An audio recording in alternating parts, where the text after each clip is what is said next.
할렐루야, 안녕하십니까. 하나님께서 여러분 한 사람 한 사람을 사랑하시고 있습니다. 우리가 믿고 의지하는 하나님은 생명 주시는 하나님, 은혜 주시는 하나님, 상처 입은 영혼을 싸매시고 고치시고 치료해 주시는 하나님이십니다. 그 하나님께서 예수 그리스도 안에서 온 세계 만민들과 화해하셨습니다. 할렐루야.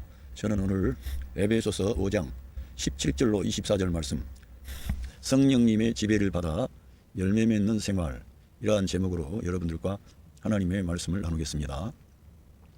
에베시어스 챕터 5 벌스 17 Therefore do not be foolish. 그러므로 어리석게 되지 마십시오. 어리석은 자가 되지 말라는 것입니다. 어리석게 되지 말라고 말씀해 주시고 있습니다. But understand what the Lord's will is. 예, 이해하십시오. 오히려 그 주님의 뜻이 무엇이라는 것을 이해하십시오. 이렇게 기록되어져 있습니다.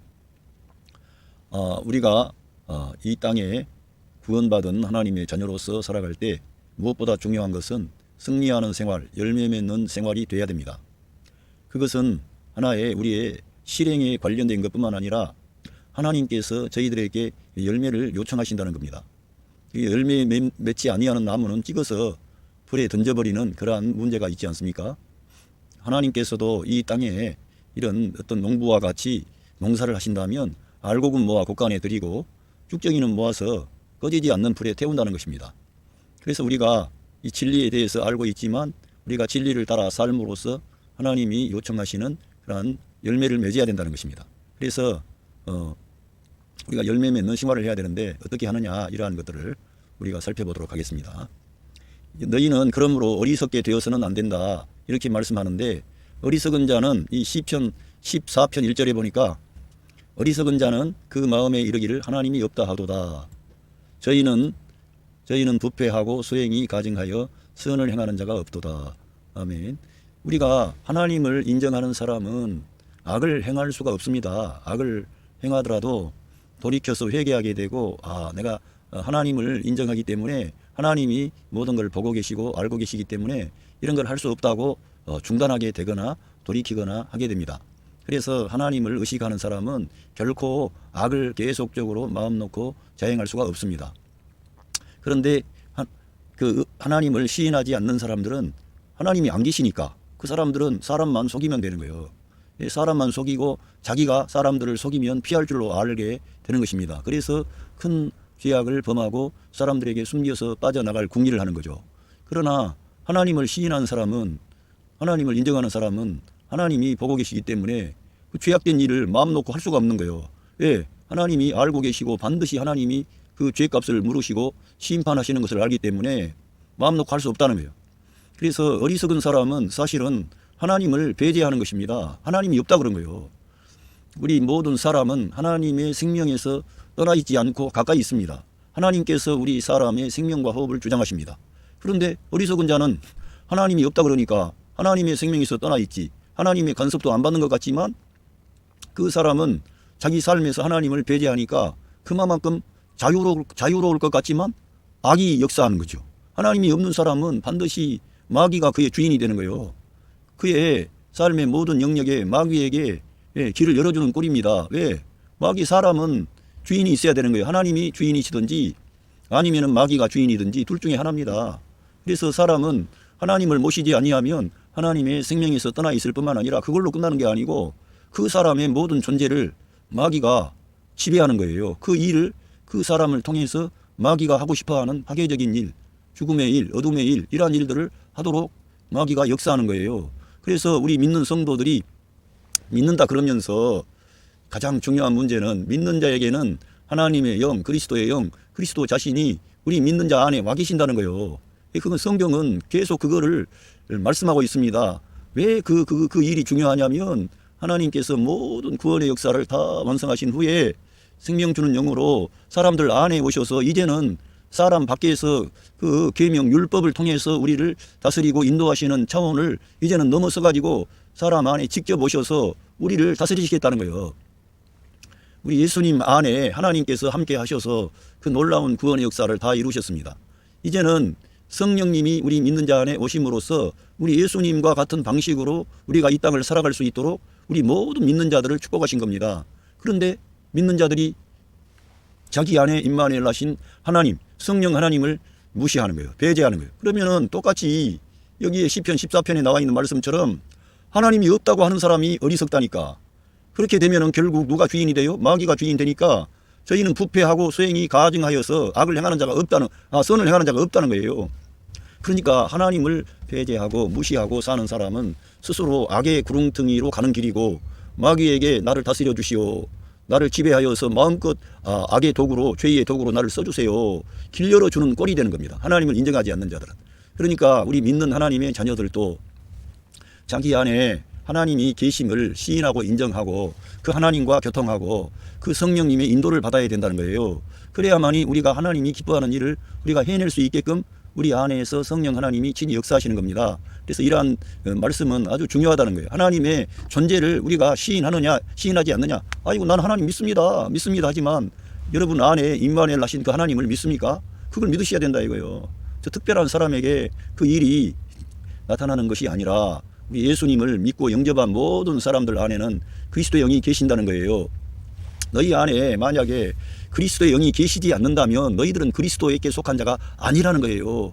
다시 말하면 우리가 그리스도의 영이 있기 때문에, 우리 성도 안에 그리스도의 영이 오셨기 때문에 여러분의 영 안에, 여러분의 존재 안에, 여러분의 속사람 안에 성령 하나님이, 그리스도의 영이 오셨다는 거예요. 그래서 우리가 그리스도께 속한 자가 되고 그리스도인이라고 하는 거예요. 그 그리스도의 영이 없으면 우리들은 아무 상관이 없는 거예요. 그러니까 여러분이 진짜 예수님을 믿고 영접한 하나님의 자녀라면 반드시 그리스도의 영이 여러분 안에 계신다는 거예요. 그 존재하심을 믿어야 된다는 거예요. 그걸 믿어야 되는 거예요. 이제는 하나님은 보좌 위에 계시는 것뿐만 아니라 우리 믿는 성도 영 안에 그의 영으로 임마누엘 하신 거예요.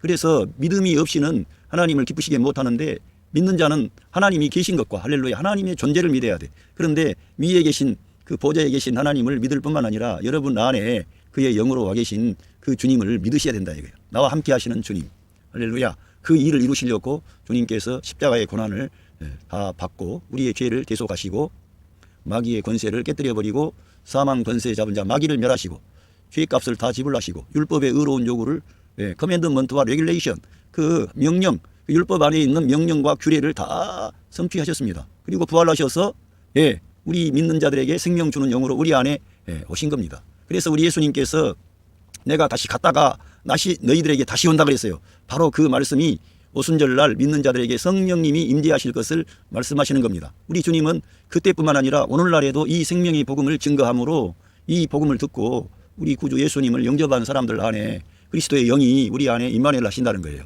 이 진리를 여러분이 믿으셔야만이 현명한 사람, 지혜로운 사람이 된다는 겁니다. 할렐루야.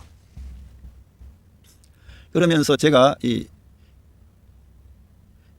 어리석은 자의 태보는 잠언 1장 32절, 어리석은 자의 태보는 자기를 죽이며 미련한 자의 안일은 자기를 멸망시키려니와, 이렇게 어리석은 자들은 태보하는, 뒷걸음질 하는 거예요. 우리는 전진해야 되는데 어리석은 사람, 그 이스라엘 광야를 통과했던 이스라엘 사람들이 늘 뒤를 돌아봐. 이미 그들은 퇴로가 차단됐어요. 돌아갈 길이 없어요. 애굽을 바라봐야 소용도 없어요. 앞을 바라보고 하나님의 말씀을 믿고 전진해야 돼. 근데 그 사람들은 늘 뒤돌아보는 거예요. 근데 그 사람들 얘기가 아니고 우리들 얘기라는 거예요. 우리들 얘기, 그 말씀이 우리의 거울이라는 거예요. 단순히 그 과거의 이스라엘 민족의 역사로서 끝난 게 아니라 우리들이 바로 주님의 말씀만을 사모하고 주님만 바라보고 저 약속의 땅, 새 하늘과 새 땅을 바라보고 환난이 와도 가난이 와도 질병이 와도 어떠한 문제가 있어도 우리가 전진해 나가야 되는데 뒤를 돌아다보는 거예요. 애굽을 바라본다. 그거는 우리가 세상을 바라보고 세상으로 돌이키려고 하는 거라는. 그거는 이미 우리는 세상으로 돌아갈 길이 차단이 됐다니까. 바다를 건넜기 때문에 이제 우리들은 돌아갈 수가 없어요. 그런데 왜 뒤돌아봐요? 그래 봐야 안 된다는 거예요. 발전이 없고 퇴보하는 거죠. 그거는 저희가 뒷걸음질, 물러서면 내 마음이 저들을 기뻐하지 아니하리라 그러신 거예요. 우리가 전진해 가야 된다. 근데 어리석은 자들은 퇴보한다 이거예요. 우리 믿는 자들도 신앙생활 처음에는 잘 했는데 몇 년 돼가지고 뭐 실망했다나? 왜 실망을 해요? 주님을 바라보면 실망이 안 되지. 왜 사람들을 보고 자기 자신을 보고 뭐 교회가 어떻고 저떻고 그런 사람들 얘기를 들어요? 성경을 여러분이 읽고 말씀을 따라가고 우리 예수님을 따라가는 거지. 누구 따라갑니까? 우리가 주님을 따라가야지. 그래서 제가 한번 검색을 해봤는데 요즘에 구글에서 검색 그런 어떤 AI 그런 거를 해보니까 이렇게 나왔습니다. 어리석은 사람은 진리에 대해 배우고자 하지 않으며 자신의 잘못을 인정하지 않으며 자신의 행동에 대해 책임지지 않는 사람입니다. 그러니까 자기 자신을 반성이 없는 사람, 책임감이 없고 이런 사람이라고 보는 어리석은 사람은. 어떤 삶에 문제가 오면은 반성하고 돌이키고 새로워지고 그래야 되는데 그걸 자기 합리화하는 거예요. 이런 사람이 어리석은 사람. 그들은 종종 충동적이고 쉽게 속고 자신의 감정에 압도당합니다. 그들은 또한 배려심이 없고 이해심이 없으며 다른 사람들을 존중하지 않습니다. 요즘에 그 전세 사기 당하시는 분들은 이해가 돼요. 그 사람들은 전문적으로 속여 먹으려고 다 이미 짜고 고스톱을 해서 그분들은 어리석은 게 아니라 사기치는 그런 사람들이 아주 지능적으로 나쁜 놈들이죠. 그러나 어리석은 사람 누구예요? 비트코인 그런 요즘에 그 비트코인 내 가지고 많은 돈을 잃어버리게 한 그 남자 있잖아요. 젊은 사람. 그런데 올인하는 거예요. 그렇게 몇 배를 준다 그러니까 그런 사람들은 너무나 충동적인 거지. 자기의 전 재산을 다 털어붓고 그 사람이 망할 때 같이 망하고. 예, 이런 충동적이고 이런 사람들이 어리석은 사람이라는 거. 이 세상에서 우리 믿는 그리스도인들은 이런 일을 해서는 안 됩니다. 요즘에 무슨 선물 투자인가? 지금 되지도 않는 그런 어떤 것을 이미 땡겨다가 그걸 투자한대요. 참. 그러면 여러 가지 투자 방식이 너무 많아요. 그런데 위험하다 이거예요. 거기에는 많은 위험이 담겨 있다 이거지. 그리고 자기 돈만 가지고 투자해야 되는데 오를 때는 좋지만은 내려갈 때는 2배로 깨져버리는 그런 투자 방식을 또 증권회사에서 그거를 부추겨요. 그래가지고는 잃어버리면은 증권회사가 남아있는 부자의 금액을 다 가져가 버려요. 저는 안 해봐서 잘 모르지만 너무 이것 봐도 저렇게 쉽게 전 재산을 다 걸어놓고 그렇게 할 수가 있을까 생각을 해보세요. 노동을 한번 해보세요. 가서 얼마나 힘이 드는지 10만 원 벌라 그래도 얼마나 힘이 들고 밖에 나가서 그 사람들의 눈치를 받아야 되고 완전히 종살이 하는 거예요. 그런데 수천만 원 수억을 한 방에 다 털어먹어버려요. 그건 어리석은 사람이죠. 부동산 투기는 좀 덜해요. 그거는 투자라고 볼 수도 있지. 투자라고 부동산 정도는. 그런데 이런 비트코인이라든가 무슨 너무 시세가 급변하는 그러한 투자는 어리석은 거지. 충동적이죠. 그리고 그렇게 한번 그런데 말려들게 되면 자제력을 잃어버리고 배려심이 없고 저 자신도 똑같아요. 그렇게 되면 어리석은 자가 되는 거예요. 그런데 한번 빠져들기 시작하면 우리 성도님들 중에 그런 분들 계시면 빨리 빠져나오시고 이제는 어느 정도 투자해서 어느 정도 수익이 하는 것을 봐야지. 너무나 2배를 벌고 3배를 벌고 이런 거짓말에 속아가지고 진짜 그렇기도 해요. 그런데 속임수 쓸 때 어떻게 합니까? 자기가 돈 많이 번 걸 보여주고 자기한테 투자하라 그러고 그렇게 해가지고 투자자들 100명 200명 모아놓고 한 방에 다 사기치잖아요. 그런 건 다 우리가 욕심부려서 그런 거예요. 그러니까 이런 거를 보고 어리석은 자는 이렇다는 거예요. 어리석은 사람은 자신을 개선하기 위해 노력하지 않으며 자신의 삶에 대해서 만족감이 없다는 거죠. 오늘 하루 살아있는 게 감사한데 그걸 몰라. 내일만을 물질의 어떤 그런 것만을 오늘 살아있는 게 너무 감사하고 하나님의 사랑과 은혜가 우리에게 주어진 줄로 믿습니다. 그래서 우리들은 이렇게 어리석은 자가 되지 않고 어떻게 해야 됩니까? But understand what the Lord's will is. 그 주님의 뜻이 무엇이라는 것을 이해하라는 거예요. 주님의 뜻이 무엇입니까? 주님의 뜻이 무엇이에요? 우리 예수님께서 겟세마네 동산에서 아버지 내 뜻대로 마옵시고 아버지의 뜻대로 되어지기를 원했습니다. 그 아버지의 뜻은 뭐였습니까? 아버지의 뜻은 우리 예수님께서 우리들의 죄를 걸머지고 그 고난의 길을 가는 거예요. 그런데 그것에 대한 모든 것은 결국 구약 성경에 약속되어진 그 하나님의 말씀을 다 성취하시기 위하여 하나님의 말씀을 이루기 위하여 고난받는 고난의 길을 가시는 거예요. 그래서 그 구약에 약속되어진 그 약속이 뭡니까? 우리 예수님을 통해서 천하 만민이 복을 받아야 되는데 먼저는 우리 모든 온 세상 만민의 죄가 대속함이 돼야 돼. 그래서 우리 예수님이 그 죄값을 지불해야만 돼요. 그것이 하나님 아버지의 뜻이었습니다. 하나님과 사람 사이의 평화, 이 죄의 문제 해결, 그리고 사람과 하나님 사이를 이간질한 마귀의 권세를 깨뜨려야 돼. 그걸 해결해야 돼. 그것이 아버지의 뜻이었어요. 그리고 그것뿐만 아니고 죽음의 권세를 깨뜨리고 부활하셔야 돼. 그러면은 죽음 안에 들어가시지 아니하시면 사망 권세를 이기고 부활 승리가 어떻게 있어요? 그래서 이러한 모든 것을 종합해 볼 때 한마디로 이 주님의 뜻은 뭐냐? 하나님의 말씀을 이루기 위해 고난받는 거예요.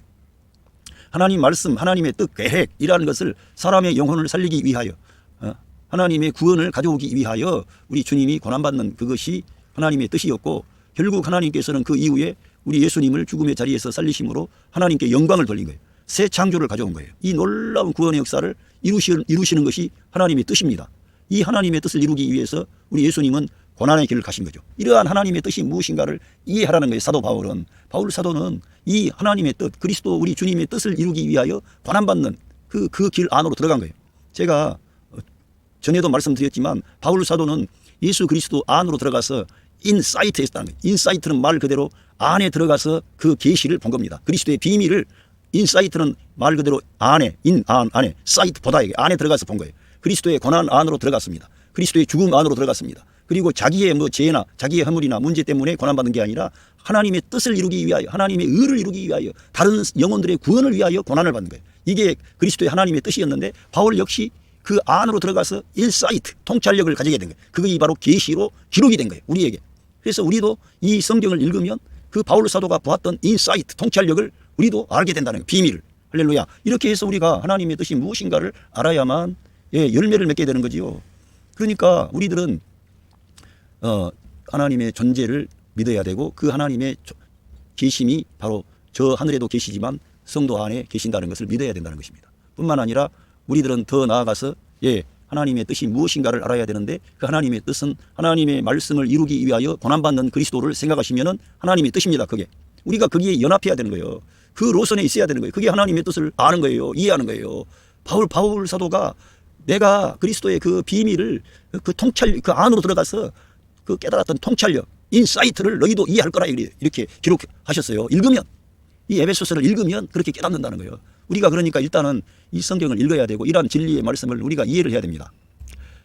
그러면서 Ephesians chapter 5 verse 18 여기에서 do not get drunk on wine 그 와인 그러니까 포도주를 마시지 말라 그런 말씀인데 여기 술 취하지 말라 술 마시지 마라 이겁니다.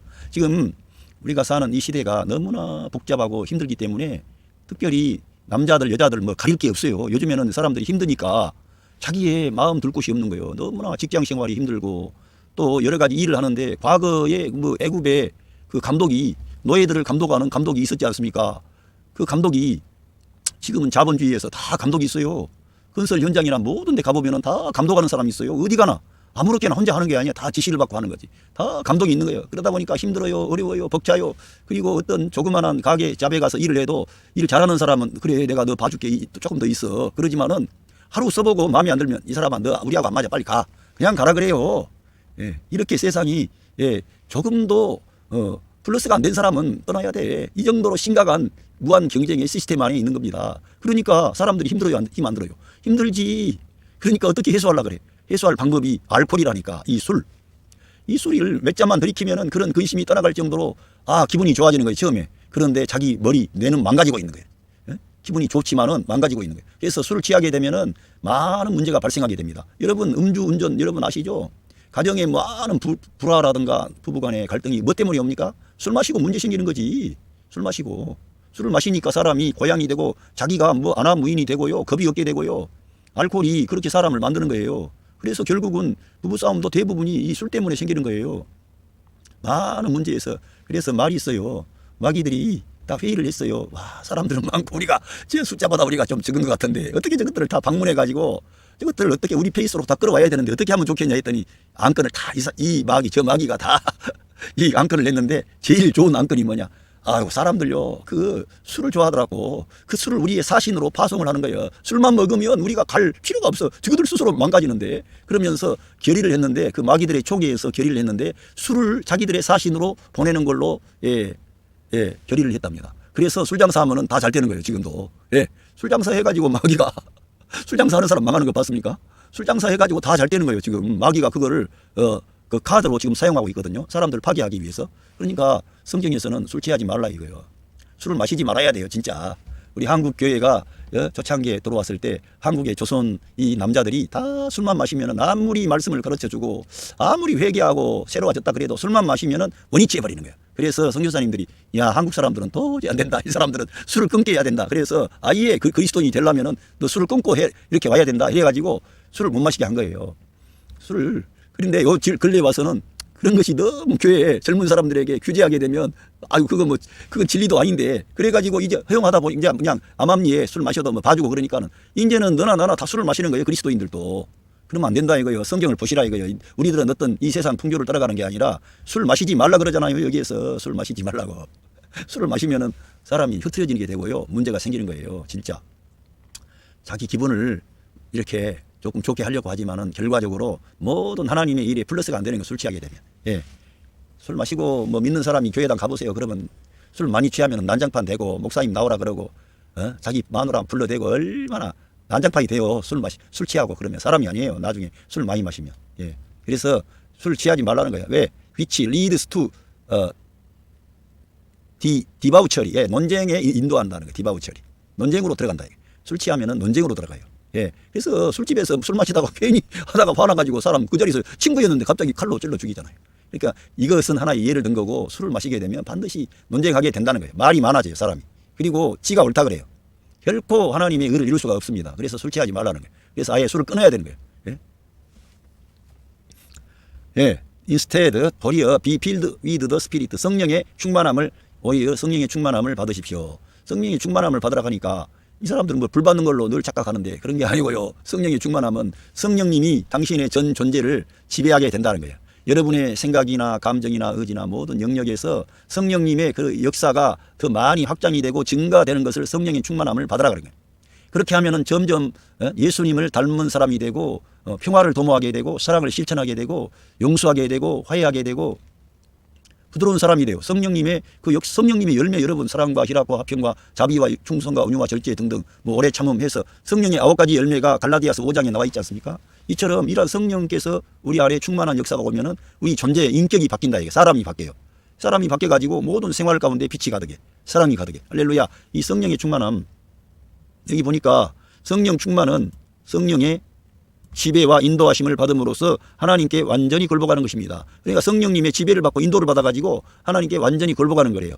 그것은 우리가 성령의 열매와 은사를 나타내는 삶을 사는 것을 의미합니다. 그러니까 성령 충만이라는 것은 성령님의 열매가 나오고 그 은사를 통해서 그 그리스도를 사실을 나타내는 거죠. 예수 그리스도의 그 형상을 나타내는 거죠.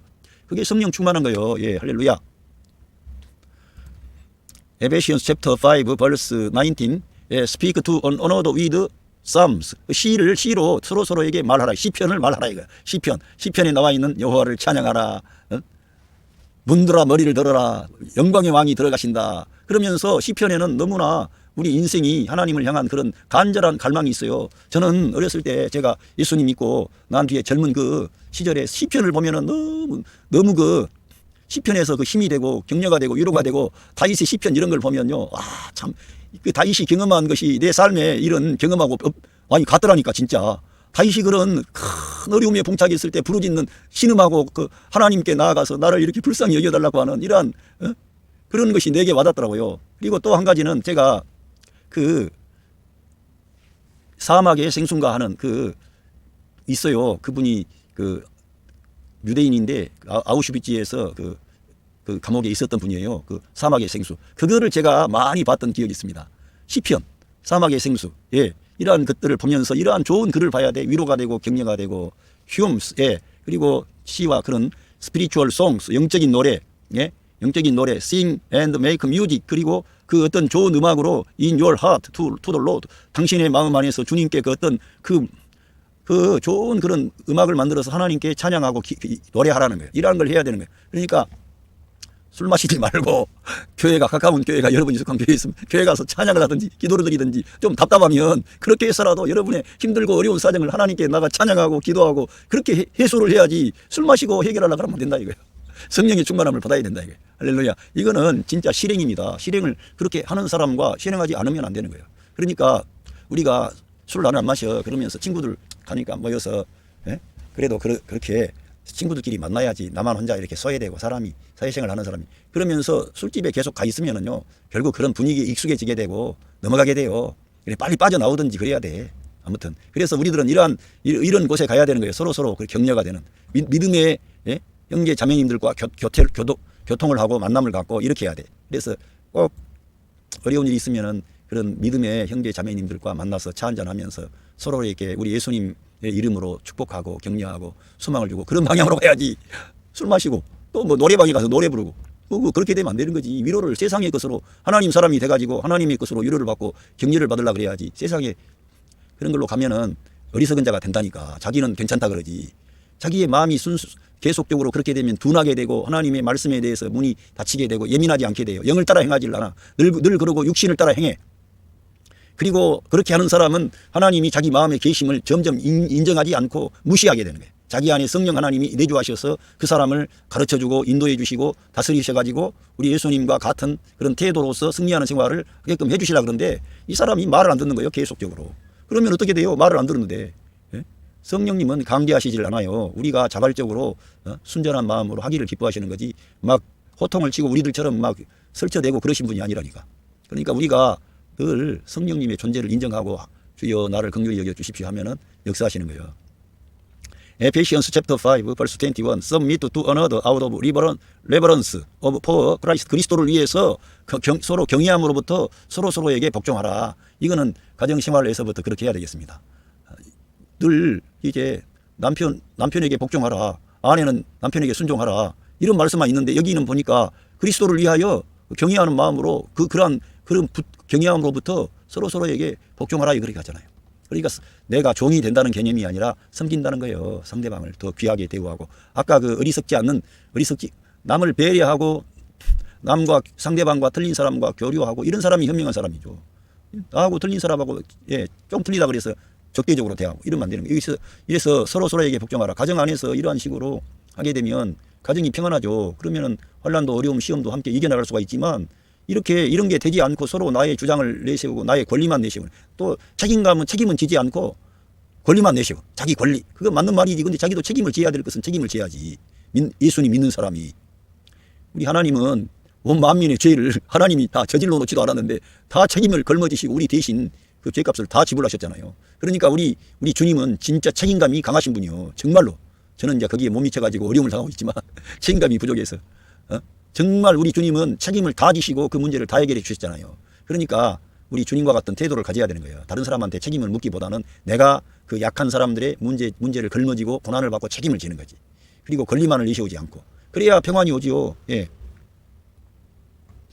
그러면서 여기서 Ephesians chapter 5 verse 22 Wives submit to your husband as to the Lord. 여기에서 중요한 말씀이 나왔는데 여자들이 submit to your husband라고 했습니다. 여자들이 자기 남편한테 본래가 천연적인 그런 방식에 따르면 여자가 남자한테 복종 안 해요. 처음에 하와가 자기 남편 아담에게 복종 안 했기 때문에 시험에 든 거예요. 결국 마귀한테 속은 거예요. 분명히 그 아담의 권위 아래 있지 않았던 거예요. 복종 안 한 거예요. 그러니까 우리 천연적인 옛사람을 가지고는 아내들이 자기 남편에게 복종 안 한다는 거예요. 여자가 볼 때는 남자들이 다 허술하게 보인대요. 왜? 남자들은 뭔가 부족하니까 하나님께서 남자를 위한 배우자를 만들어 주셨지 않습니까? 남자가 뭔가가 부족하니까. 그렇다니까 우리 사람은 완전하지가 않다니까요. 그래서 배우자 짝을 이제 지어 주셨어요. 근데 여자가 볼 때에는 남자가 부족한 거예요. 타락하기 전에도 아마 그렇게 보여서 말을 안 들었나. 그래서 자기가 앞서 나간 거지 여자가. 그런데 타락한 이후에는 어떻겠어요? 더 그렇지. 그러니까 성경에서 여자들아 부인들아 이 와이프한테 말하는 거죠. 와이프즈 그 아내들아 너의 남편에게 복종해라 이거예요. 이게 참 진리의 말씀이라는 거예요. 이게 주님의 말씀으로 받아들이면 우리 아내 되신 여러분들이 행복한 가정생활을 하고 결혼생활이 되실 텐데 이러한 말씀을 무시하면 이제 어려워지는 거지. 왜? 이 시대에는 아내가 딱 똑똑하고 잘난 여성이 많아요. 여자들이. 지금 보세요. 여성들이 얼마나 파워풀한가. 여성들이 대단해요 진짜. 옛날에는 그런 농사나 짓고 그런 힘쓰는 일이나 해서 그 필요해서 남자가 그렇지만 요즘에는 그런 게 아니잖아요. 여자가 머리도 좋고 아주 그냥 그 사근사근하지. 남자들 뻣뻣한 남자들보다 훨씬 생산력이 뛰어날 수 있어요. 그래서 회사에서도 남자들 뽑는 것도 있지만은 여성을 뽑을 때는 또 여성을 많이 뽑아버려요. 그리고 보세요. 뭐 법조계라든가 뭐 국회의원도 그렇고 물론 숫자 적은 데도 있지만은 여성들이 대학에 무슨 그 학과 지원할 때 보니까 여성이 더 많이 버려 이제는. 전에는 남성들만 한 줄 알았는데 여성들의 교육의 장이 열리니까 여성들이 꼼꼼하니까 더 잘하는 거예요. 그래서 여성들이 이 말씀에 따르지 않으면은 자기가 잘났는데 자기 따라와야지 남편 따라갔다가는 집안이 안 되겠거든. 그러니까 남편을 그렇게 복종하지 않는 거지. 당연한 거지. 그러니까 우리가 하나님 말씀을 보고 왜 이러한 말씀이 주어졌나 그래 해가지고 이 질서를 지켜야 되는 거예요. 그러면은 못난 남편이라도 봐주고 그렇게 하면은 그 남자가 변화될 수 있어요. 하나님이 역사하시니까. 그런데 하나님 안 믿는 사람들 얘기가 아니고 하나님 믿는 사람한테 지금 우리 예수님 영접한 사람에게 이러한 말씀을 주신 거예요. 그러니까 우리들은 주님의 말씀으로 받아야 돼요. 이거를. 제가 남자라서 말씀드리기는 그렇습니다. 그렇지만은 여러분 개인적으로 성경을 읽고 왜 이러한 진리들을 하나님이 기록해 놓으셨는지 이건 진리예요. 하나의 교훈이 아닙니다. 이러한 길을 따라가면은 빛이 있고 생명이 있고 평화가 있고 사랑이 있고 용서가 있고 화해가 있어가지고 그 여러분의 가정 공동체가 건강하고 밝고 또 여러분들의 그 사이에서 태어난 자녀들도 정말 하나님의 사랑과 복을 받게 돼요. 그러나 이러한 문제가 해결이 안 되면은 여러분이 그 낳은 자녀들이 삐뚤어지는 거예요. 자기 아버지 어머니가 사랑하지 않고 용서하지 않고 서로 맨날 논쟁이나 하고 다투고 있고 예수님 믿는다고 말만 그렇고 예수님의 생명과 빛은 안 나와. 그러니까 자녀들이 우리 부모가 믿는 예수님 아무리 봐도 나는. 그리고 그 사람들이 부모가 믿었다 그래서 우리 예수님 영접해요. 자기들이 예수님을 믿고 영접하는 거예요. 여러분 부모된 여러분들이 그 자녀들에게 본을 보여야 되는 거예요. 예수님의 생명의 역사가 나타나도록, 말씀의 역사가 나타나도록. 그런데 본을 안 보인다 이거지. 그러면 문제가 생기는 거지. 여기에서 이제 여성들에게만 이렇게 했으면은 그 말씀을 주셨으면 그렇지만 남자들은 사실은 절대 이거는 진짜 벅찬 그런 말씀을 주신 거예요. 예? Ephesians chapter 5 verse 23 For the husband is the head of the wife. 예. 왜냐하면은 와이프의 그 아내의 머리가 된다는 거예요. 그 남편이 아내의 머리가 된다. As Christ is the head of the church. 예. 그 귀란 원칙에 따라서 아내들에게 이걸 하라 그랬습니다. 왜냐하면은 그리스도께서 교회의 머리 되신 것처럼 이렇게 남편과 아내 사이를 이제 말씀을 해준 겁니다. 그리스도께서 교회의 머리가 되신 것처럼. 그러니까 여자가 아무리 똑똑하다 그래도 그 남편을 넘어서 가지고 만약 설치다 보면은 문제가 생긴다는 거예요. 결국은 똑똑한 건 다 인정을 해줘야 돼 남자들이. 그런데 모든 것을 다 여성이 주도하다 보면은 뭔가가 문제가 생기고 마귀가 역사할 수 있는 그런 소지가 있는 거죠. 그래서 교회는 철저하게 그리스도 우리 주님을 머리로 취하는 거예요. 생명으로. 할렐루야. 교회가 자기가 그리스도의 그런 자리에 올라서면 안 돼요. 어떤 인간도 그러니까 예수님의 자리에 서거나 그러면 안 되는 거예요. 자기는 그리스도의 권위 아래에 있는 자들이에요. 그래서 우리들은 항상 나는 뭐 주님께만 영광 돌렸습니다. 그러지 말고요. 다른 사람들이 그 봤을 때도 그리스도께만 영광 돌리도록 해야 되는 거예요. 예? 실제적으로. 자기를 주목하면 안 되는 거예요. 그러니까 사도 베드로가 이 사람들아 왜 우리를 주목하느냐. 너희들이 그렇게 십자가에 못 박아 죽였던 나사렛 예수 그리스도의 이름으로 이 사람이 이렇게 건강하게 됐다. 하나님께만 영광 돌리라 이거예요. 예수님께 그 이름으로 영광 돌리라 이거예요. 우리를 주목하지 말라는 거예요. 그게 성경에 아주 그 중요한 진리들을 이미 다 증거해 놓으셨어요. His body of which he is the Savior. 그가 그 몸에 그가 구주시기 때문이라는 거예요. 구주라는 거예요. 그 정도로 이 남자와 여자를 이렇게 해서 여성들이 볼 때는 좀 기분이 나쁠 수도 있어요. 자기보다 더 못한 남편한테 이렇게 높이 띄워주니 참. 그런데 성경에서 이걸 말씀하는 거예요. 그래서 사도 바울이 이거를 하나님의 계시의 차원에서 말씀했기 때문에 단순히 교훈적인 것이라면 시대가 이제 바뀌었으니까 여성 상위 시대니까 그걸 넘어갈 수가 있는데 이러한 진리들을 안 지키면 문제가 생기더라 가정에. 예, 하나님 말씀이 진리라는 거예요. 그러니까 여기서는 그러니까 남편들에게만 말한 게 아니 아내들에게만 주로 많이 했는데요. Ephesians chapter 5 verse 24 Now as the church submit to Christ. 교회가 그리스도에게 복종하는 것처럼 so also wives should submit to their husband in everything. 모든 일 안에서 그들의 남편들에게 복종해야만 된다. 아내들에게 아주 이제 강력한 그런 말씀을 주셨어요. 여러분들 너무 아내 되신 분들 기분 나빠하지 마시고 여기에 교회와 그리스도 우리 주님과의 관계를 이렇게 하면서 남편과 아내에 대해서 말했는데 뒤에 가보면 알지만 예수님께서 교회를 위해서 자기 생명을 내주신 것처럼 남편 된 사람들은 자기 부인들을 사랑해야 되는 거야. 그러니까 이 말씀보다 더 사실은 어렵고 벅찬 거예요. 남자들이 해야 될 일이. 그러니까 남편 되신 분들 아이고 당신 이거 성경에 이렇게 주님께 복종하듯이 나한테 복종하라 그랬는데 복종 안 했다고. 여러분 남편들한테 그걸 주장하라고 주신 말씀이 아니고요. 아내들에게 주신 말씀이요. 이걸 진리를 가지고 성경을 우리는 이해를 해야 돼요. 성경의 어떤 그 말씀은 다른 사람을 이걸 가지고 다른 사람에게 당신의 정당함을 주장하도록 주신 게 아니고 당신을 변화시키려고 주신 말씀이요. 여성들 그 아내 된 사람이 남편을 주도하려고 하기 때문에 이 아내 되신 분들에게 이와 같이 자기를 낮추고 겸손하게 해가지고 우리 주님의 의를 이루고 주님의 구원을 이루라는 차원에서 아내들에게 주신 것이지. 남편 된 여러분들이 자기 아내에게 이렇게 성경이 기록되어 있는데 나한테 복종해야지. 그러면 아내들이 어떻게 말해? 당신은 예수님이 교회를 사랑하신 것처럼 나를 위해서 자기 생명 다 내줘봤어? 이래 버리면 이제 논쟁으로 가는 거예요. 싸우게 되는 거예요. 그러니까 진리의 말씀은 다 나를 진단하고 나를 교정하고 나를 바꾸고 나를 새롭게 해서 하나님의 마음이 합당한 사람으로 일어나도록 나를 교정하려고 하는 것이지 저 사람을 변화시키려고 하는 게 아니라니까. 성경 진리를 우리가 올바르게 알고 적용을 잘 해야 됩니다. 할렐루야. 오늘 이 말씀을 드렸습니다. 성령님의 지배를 받아 열매 맺는 생활에 대해서 말씀을 드렸는데 어리석은 사람은 다른 사람이 아니고 하나님을 무시하는 사람들이 어리석어요. 그런데 우리 믿는 하나님의 자녀들도 어리석은 자가 될 수가 있는데 그것은 여러분 안에 임마누엘 하신 성령님의 존재를 무시하고 늘 성령님을 인정하는 그런 삶이 아니라 그러면은 어리석은 자가 되는 거예요. 그러면은 다 하나님의 생명에서 떠나게 되고 육신으로 돌아가게 되고 말씀이 없는 생활을 하게 되고 마귀가 역사하게 되고 죄가 움직이게 되고 어둠과 혼란과 죽음이 찾아오는 거예요. 그래서 승리하는 사람 열매 맺고 승리하는 성령의 열매가 나오는 게 아니라 육신의 열매가 나오는 거예요. 좋지 않은 것들이 올라와 버리는 거예요. 자기가 의도하지도 않았어요. 그런데 자기 마음에 하나님을 인정하지 않기 때문에 그렇게 되는 거예요. 그러니까 우리들은 범사에 하나님을 인정하시고 늘 내 안에 주님이 계신다는 걸 믿어야 되는 거예요. 그거는 이 진리를 그냥 믿어야 되는 것이지 이거를 깨달을 수가 있는 문제가 아니라니까. 주님과 우리는 한 몸이라 이거예요. 하나가 된 거예요. 주님이 우리의 생명과 머리가 되시고 나는 그분의 몸의 지체가 된 거예요. 우리가 거듭난 생명은 그리스도와의 그 몸에 연합된 방식으로 존재하는 거듭난 생명이에요.